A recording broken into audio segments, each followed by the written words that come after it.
is up, guys? Welcome back to my channel. Today, we are going to be doing a Q&A. There are a couple questions that I was asked on Twitter, so today I'm going to be answering those questions. Let's get into it, shall we? But before that, if you want more videos like this, be sure to give a thumbs up so I know to do more videos like this in the future. Now, let's get on to the questions. First question I'm going to answer is, what got you into the Sonic series? Well, I was about, I want to say 6 or 7 years old.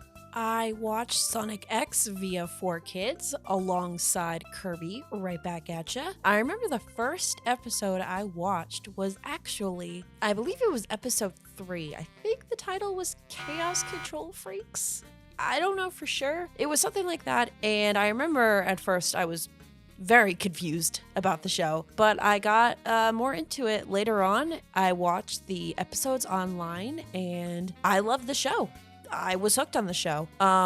Little kid me back in the day did not have a ear for quality because, nowadays I cannot watch the English dub of Sonic X because it is cringe. If I watch Sonic X, I am watching the Japanese version because it's a lot better. Just saying. But yeah, that's how I got into the Sonic series. My first dose of Sonic was via Sonic X. And I guess games-wise, I believe my first Sonic game was Sonic Unleashed on the Xbox 360. And then after that, I got Sonic Free Riders as well. Still wish I had that Xbox 360, but my parents decided to give it to my stepbrother. And then I found out a few months later that it broke, so yeah. RIP to that Xbox 360.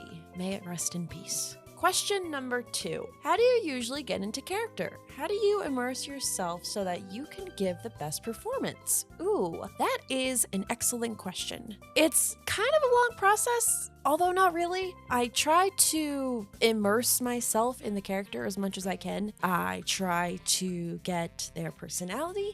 I try to get a little bit of their backstory. If it's a character that's an official character, I try to look on like Wikipedia or watch the source material if there is any source material. Just try to get like a feel of the character, so to speak, if that makes sense. And if there's like a comic dub that I'm doing and it's just like a couple lines, I try to get as much context for the scene as I can. I don't really like to be thrown into like lines and just be like, oh, record these, because then I'll be like, wait, how do I give my best performance in a sense? Because if I just see the lines here, I feel like I'm not able to give my best performance. I want to see the entire source material. So give me that context.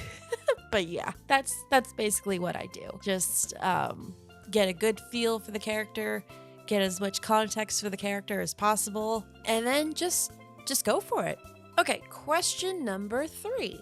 What inspired you to do voice acting in the first place? I was heavily inspired by Crazy Greg films. I hope the dude's doing well because he's what inspired me in the first place. I've actually been in a couple of his projects. I was in this a Shad Amy comic dub thing, but I was just some fucking minor character, and it was when I first started voice acting, and it was so bad. Time for a drink, my lady. And then my second time that I did a project for him, I voiced Sally for I believe it was a Son Amy project that I did. You're the fiance, not a trap. A little help. But yeah, he is what originally inspired me to do voice acting in the first place, because back in the day, I was obsessed with his dubs as well as Dark Cloud's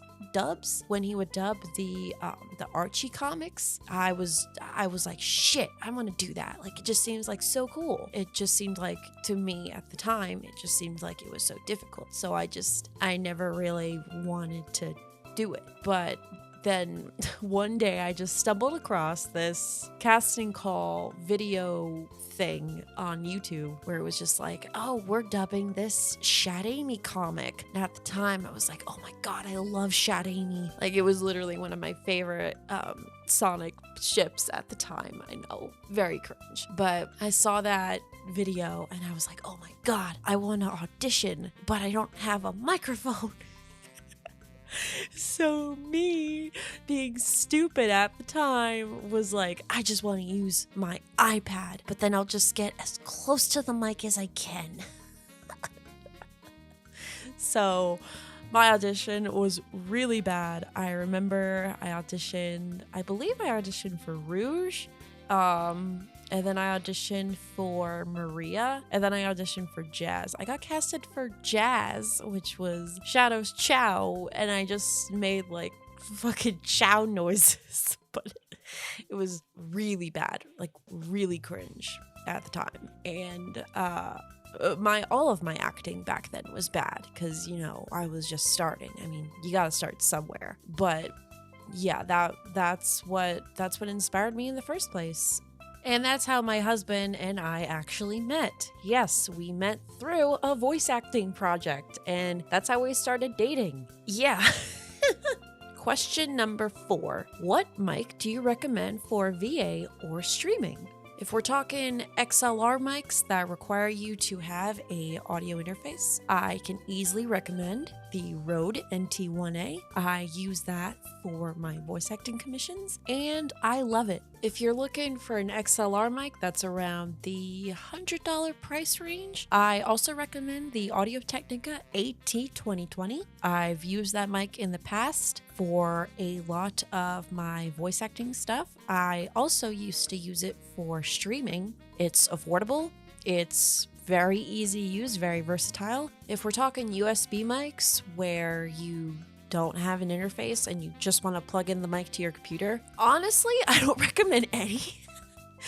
I've used the Blue Yeti in the past. I personally don't like it. I've heard good things about the Elgato Wave microphone. Supposedly you just tap the mic and you can unmute it or mute it to your desire.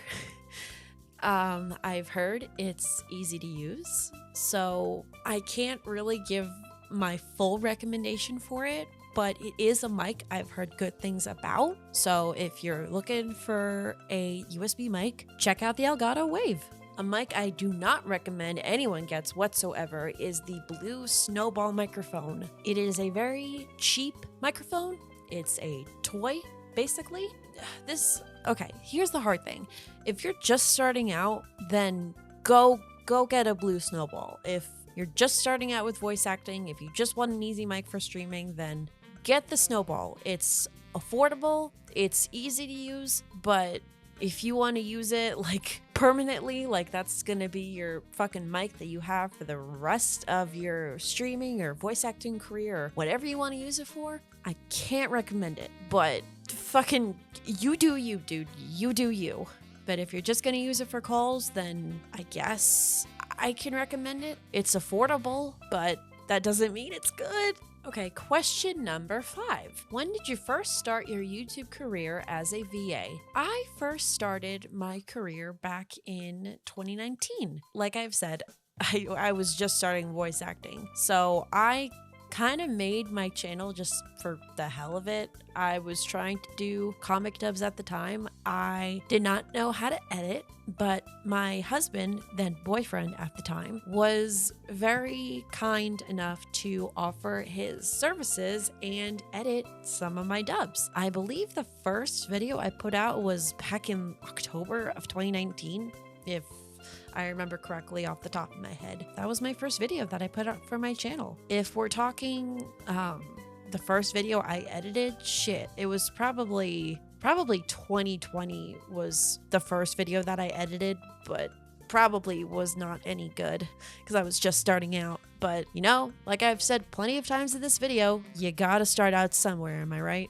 All right, this is the final question I'm going to answer. If any of you want to see a part 2 to this Q&A, leave a thumbs up, give a comment down below saying that you want a part 2, and maybe in the future I'll consider doing a part 2 to this Q&A. The final question I have for now is, would you ever do a collab with someone who was looking for voice actors? Nowadays I really only do free work for my friends, for people I've done voice work for prior to me charging for voice work. I do free voice work for my friend Zach and also my friend Audie for her channel from time to time. Those are really the only 2 instances for where I do free work, but nowadays I do charge for my work, but I would be down to do a collab. Well guys, I say this video has gone on long enough. I'm going to end it here because that's all the questions I have for today. Again, if you would like to see a part 2, leave a comment down below saying that you want a part 2, and I'll see if I can get more questions for it. That's it for me. Thank you all for watching this video, and I will see you all next time with another video. Bye guys, take care.